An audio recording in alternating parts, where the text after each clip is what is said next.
Jane Eyre, escrito por Charlotte Brontë, capítulo 32. Continué las labores de la escuela del pueblo tan activamente y fielmente como pude. Al principio fue un trabajo verdaderamente duro. Pasó algún tiempo antes de que con todos mis esfuerzos pudiera comprender a mis alumnas y su naturaleza. Completamente sin instrucción, con las facultades bastante aletargadas, me parecían irremediablemente torpes y a primera vista, todas torpes por igual. Pero pronto descubrí que estaba equivocada.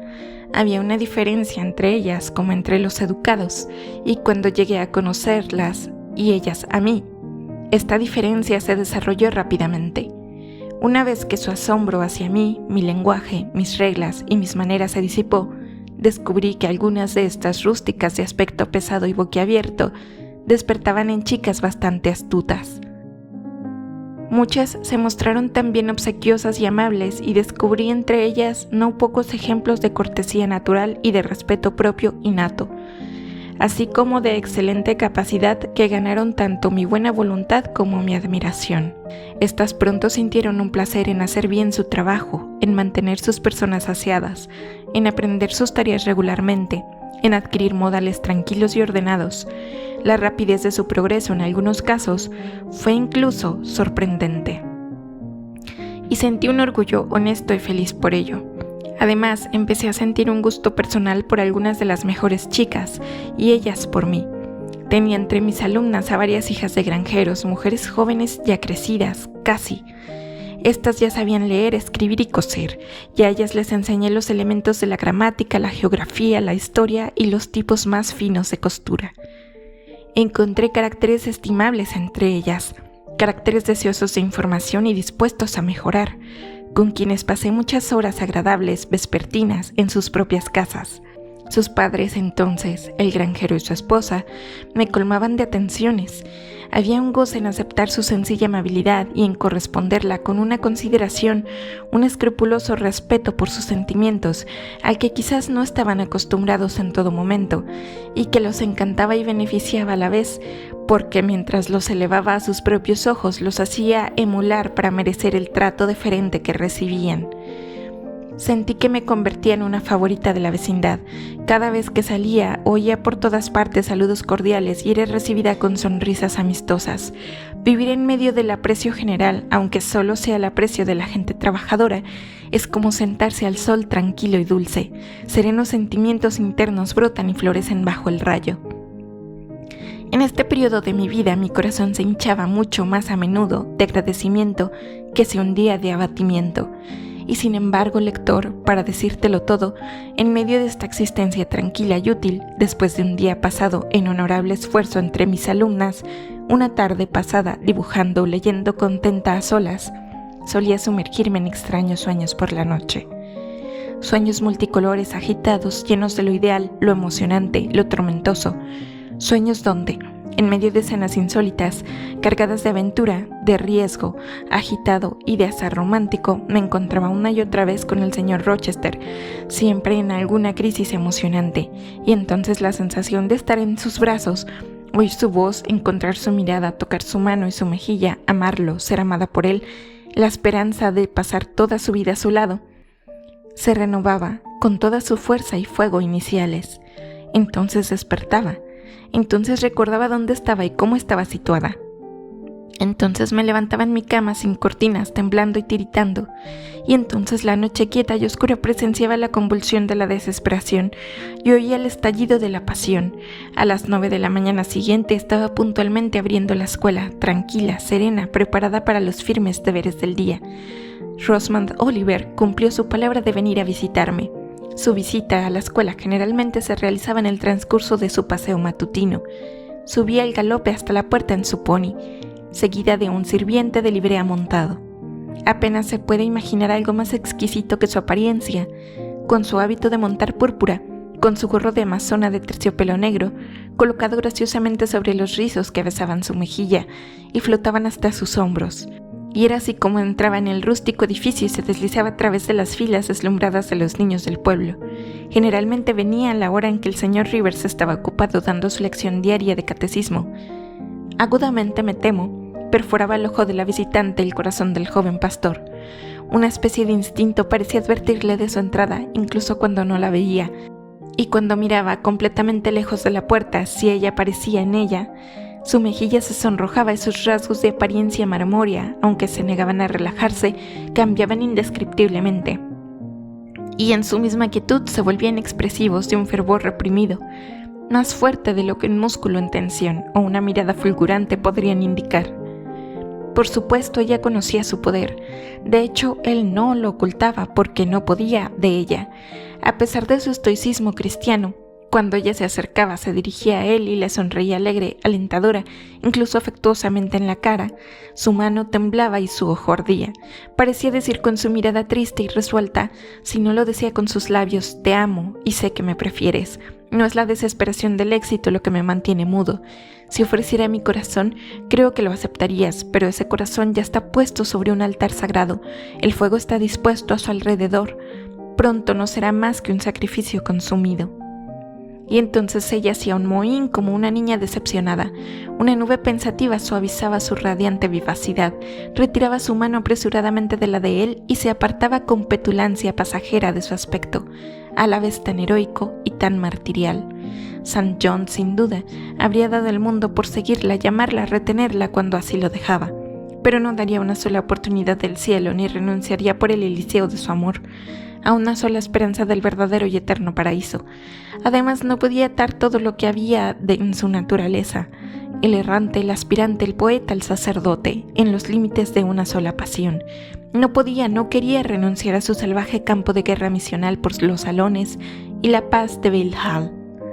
Aprendí tanto del mismo en una incursión que una vez, a pesar de su reserva, tuve la osadía de hacer en su confianza.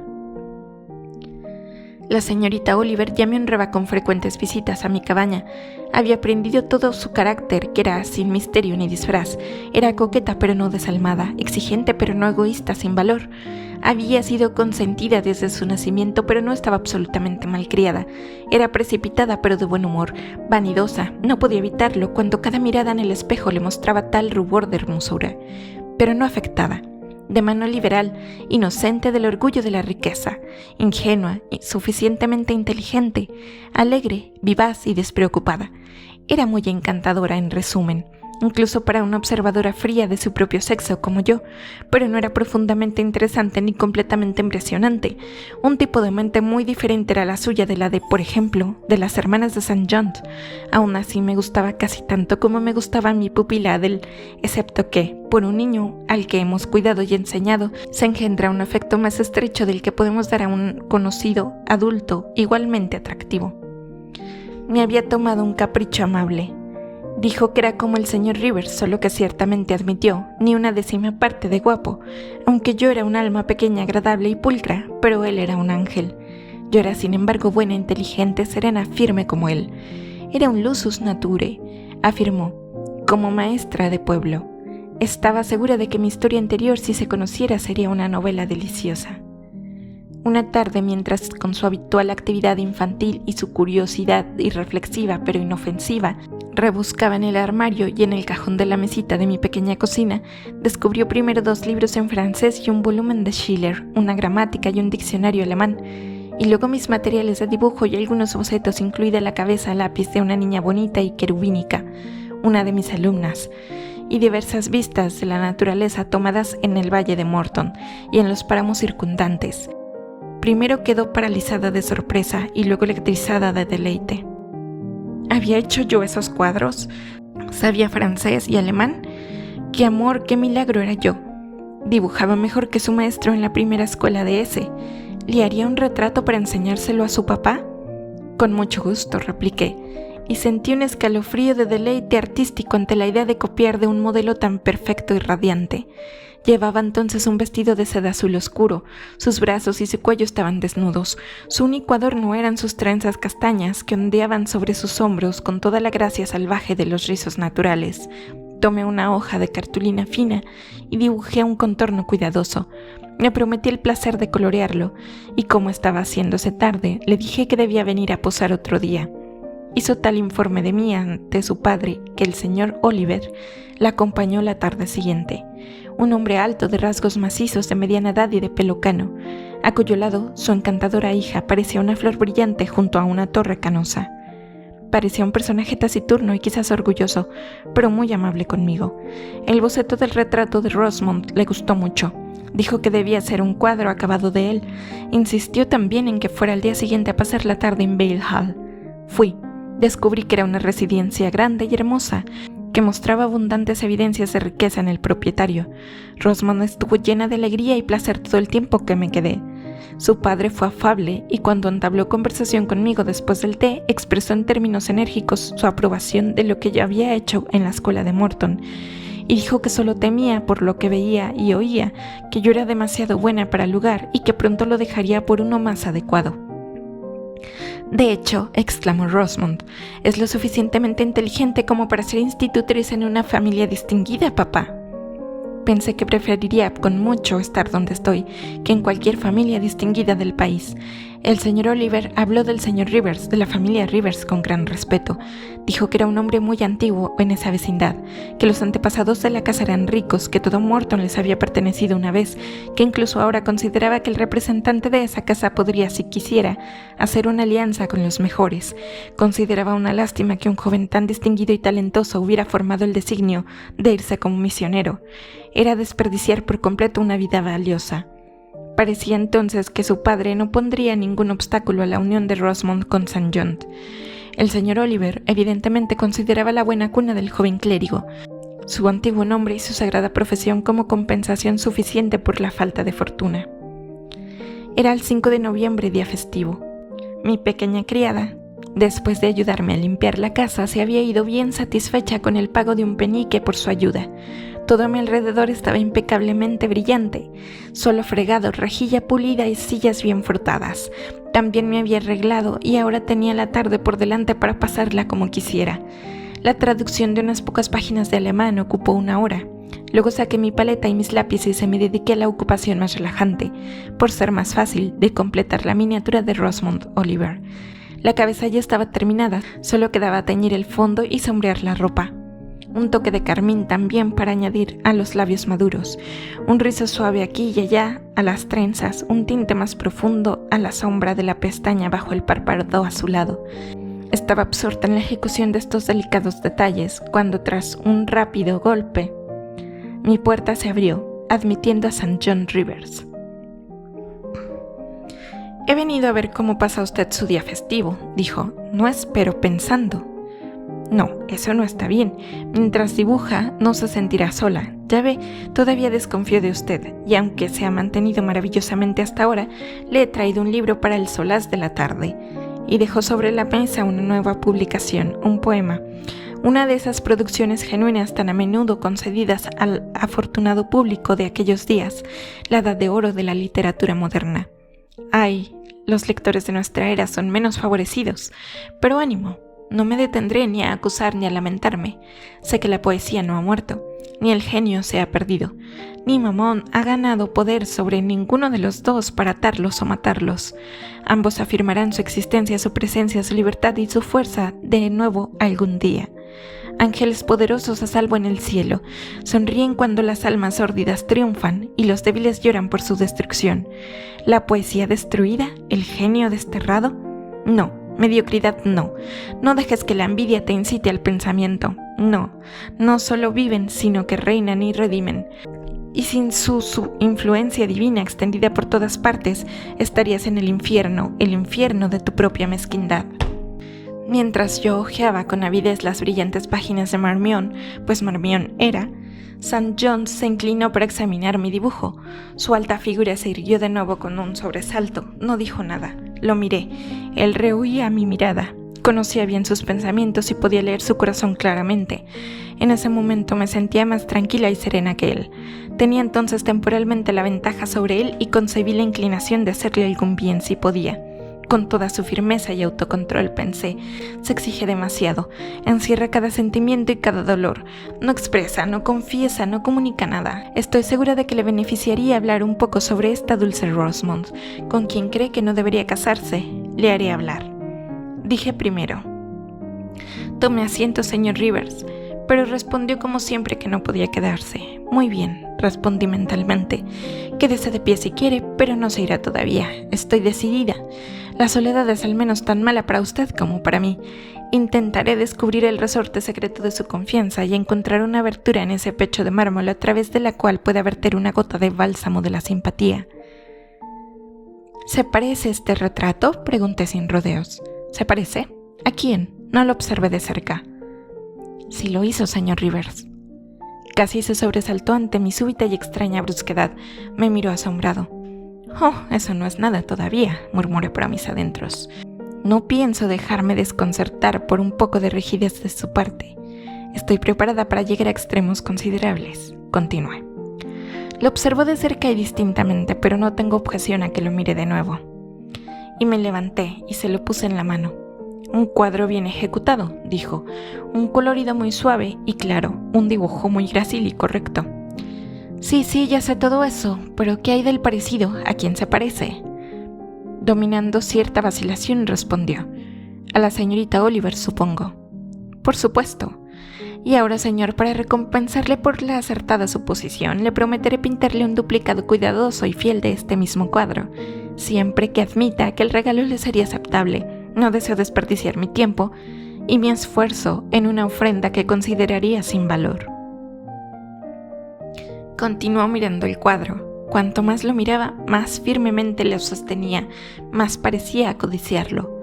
«Se parece», murmuró. «El ojo está bien logrado, el color de la luz, la expresión son perfectos». Sonríe. Le consolaría o le heriría tener una pintura similar. Dígame eso cuando esté en Madagascar, o en el Cabo, o en la India. Sería un consuelo tener ese recuerdo en su poder, o su vista le traería recuerdos calculados para enervar y angustiar. Ahora levantó furtivamente los ojos, me miró irresoluto, perturbado, volvió a examinar el cuadro. Que me gustaría tenerlo, es cierto. Si sería juicioso o sabio, es otra cuestión. Desde que había comprobado que Rosamond realmente lo prefería y que su padre no era probable que se opusiera al matrimonio, yo menos exaltada en mis puntos de vista que St. John, me había sentido fuertemente dispuesta en mi propio corazón a abogar por su unión. Me parecía que, si él se convirtiera en el poseedor de la fortuna del señor Oliver, podría hacer tanto bien con ella como si fuera y dejara que su genio se marchitara y su fuerza se consumiera bajo un sol tropical. Con esta persuasión respondí ahora. Por lo que puedo ver, sería más sabio y más juicioso si se llevara el original de una vez. Para entonces se había sentado, había dejado el cuadro sobre la mesa ante él y con la frente apoyada en ambas manos se inclinaba con cariño sobre él. Me di cuenta de que ahora no estaba ni enfadado ni escandalizado por mi audacia, de incluso que ser abordado tan francamente sobre un tema que había considerado inabordable, oírlo manejar tan libremente, empezaba a ser sentido por él como un nuevo placer, un alivio inesperado. Las personas reservadas a menudo necesitan realmente la discusión franca de sus sentimientos y penas más que las expansivas. El estoico de apariencia más severa es humano, después de todo, e irrumpir con audacia su buena voluntad en el mar silencioso de sus almas es a menudo conferirles la primera de las obligaciones. Le gusta a ella, estoy segura, dije de pie detrás de su silla, y su padre lo respeta. Además es una chica dulce, algo irreflexiva, pero usted tendría suficiente pensamiento para ambos. Debería casarse con ella. ¿Le gustó a ella?, preguntó. Ciertamente, más que nadie. Habla de usted continuamente. No hay tema que disfrute tanto o que toque con tanta frecuencia.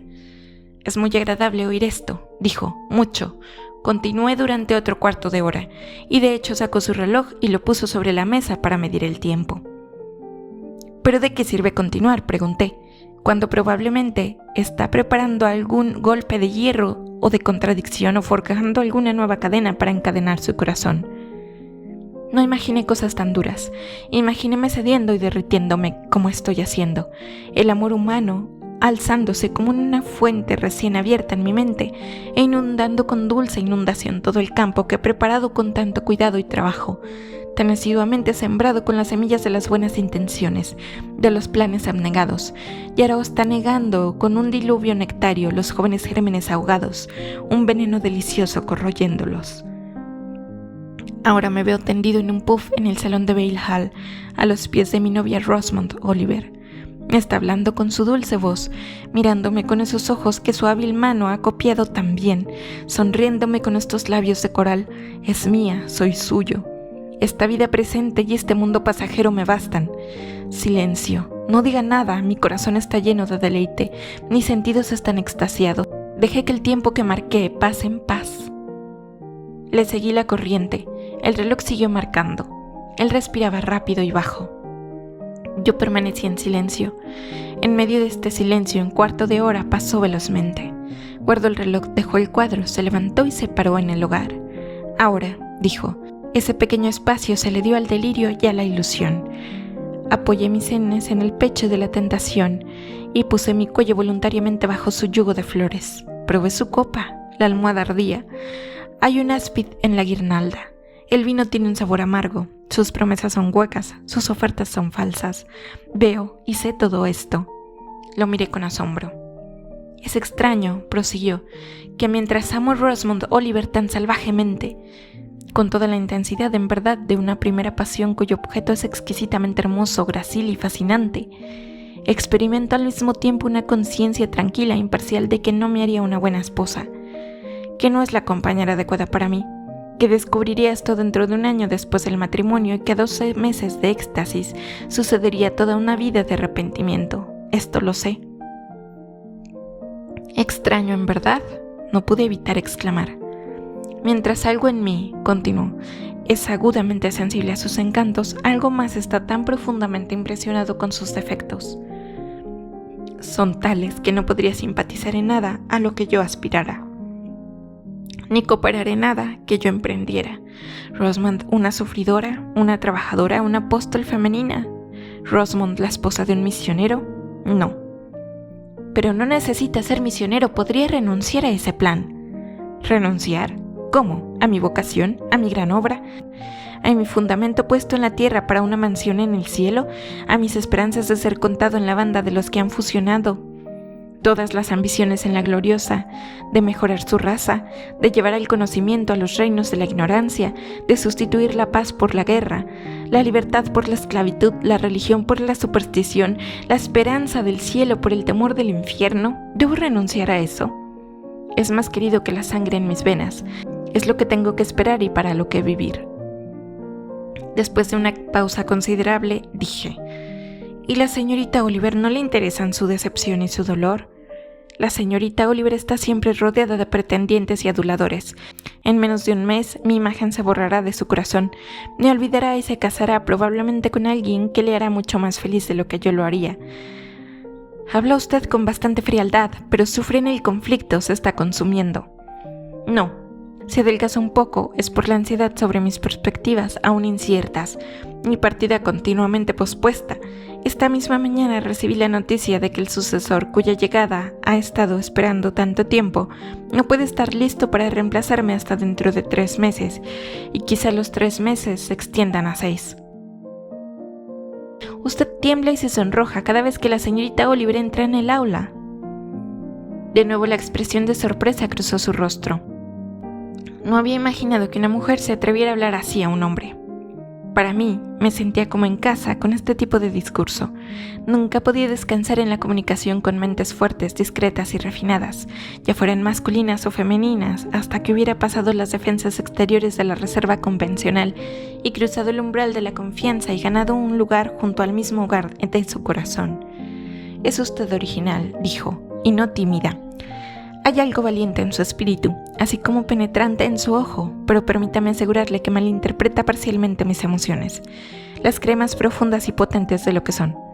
Me concede una mayor cantidad de simpatía de la que tengo justo derecho a reclamar. Cuando me sonrojo y cuando tiemblo ante la señorita Oliver no me compadezco de mí mismo. Desprecio la debilidad. Sé que es innoble. Una mera fiebre de la carne. No, declaro, la convulsión del alma. Esa está tan fija como una roca firmemente asentada en las profundidades de un mar inquieto. Conózcame como lo que soy, un hombre frío y duro. Sonreí con incredulidad. Ha tomado mi confianza por asalto, continuó, y ahora está muy a su servicio. Soy simplemente en mi estado original. despojado de esta última blanqueada por la sangre con la que el cristianismo cubre la deformidad humana. Un hombre frío y duro y ambicioso. Solo el afecto natural de todos los sentimientos tiene poder permanente sobre mí. La razón y no el sentimiento es mi guía. Mi ambición es limitada, mi deseo es ascender más alto, de hacer más que los demás, insaciable. Honro la resistencia, la perseverancia, la industria, el talento, porque estos son los medios por los cuales los hombres logran grandes fines y ascienden a eminencias elevadas. Observo su carrera con interés porque la considero un espécimen de mujer diligente, ordenada y enérgica, no porque compadezca profundamente lo que ha pasado o lo que aún sufre. ¿Se describiría usted como un mero filósofo pagano?, dije. No, hay esta diferencia entre yo y los filósofos deidistas. Yo creo, y creo en el Evangelio. Se equivocó de epíteto. No soy un pagano, soy un filósofo cristiano, un seguidor de la secta de Jesús. Como su discípulo adopto sus doctrinas puras, misericordiosas y benignas, las defiendo. Estoy juramentado a difundirlas, ganado en la juventud de la religión. Ella ha cautivado mis cualidades originales así. Del germen diminuto, el afecto natural ha desarrollado el árbol que da sombra, la filantropía. De la raíz salvaje y fibrosa de la rectitud humana ha erigido un debido sentido en la justicia divina. De la ambición de ganar poder y renombre para mi miserable yo, ha formado la ambición de extender el reino de mi maestro, de lograr victorias para el estandarte de la cruz. Tanto ha hecho la religión por mí, aprovechando los materiales originales al máximo, podando y entrenando la naturaleza. Pero no puedo erradicar la naturaleza, ni será erradicada hasta que esto, mortal, se vista de inmortalidad. Dicho esto, tomó su sombrero, que yacía sobre la mesa junto a mi paleta. Una vez más miró el retrato. Encantadora, murmuró. Está bien llamada la rosa del mundo, en verdad. ¿Y no puedo pintar uno igual para usted? ¿Cui bono? No. Corrió sobre el cuadro de la hoja de papel fino sobre la que acostumbraba apoyar la mano al pintar, para evitar que la cartulina se manchara. Lo que vio de repente en ese papel en blanco me fue imposible decirlo, pero algo había llamado su atención. Lo tomó de un tirón, miró el borde, luego me lanzó una mirada inexpresablemente peculiar y completamente incomprensible, una mirada que parecía tomar y tomar cada nota de cada punto de mi figura, rostro y vestido, pues lo recorrió todo, rápido, agudo como un relámpago. Sus labios se separaron como para hablar, pero contuvo la frase que venía, fuera la que fuese. ¿Qué pasa?, pregunté. Nada en el mundo, fue la respuesta, y volviendo a colocar el papel lo vi arrancar diestramente una estrecha tira del margen. Desapareció en su guante, y con una rápida inclinación de cabeza y un buenas tardes se desvaneció. Bueno, exclamé, usando una expresión del distrito, esto sí es el colmo. A mi vez, escudriñé el papel, pero no vi nada en él salvo unas pocas manchas oscuras de pintura donde había probado el tinte de mi pincel. Reflexioné sobre el misterio 1 o 2 minutos, pero al encontrarlo irresoluble y estando segura de que no podía ser de mucha importancia, lo descarté y pronto lo olvidé.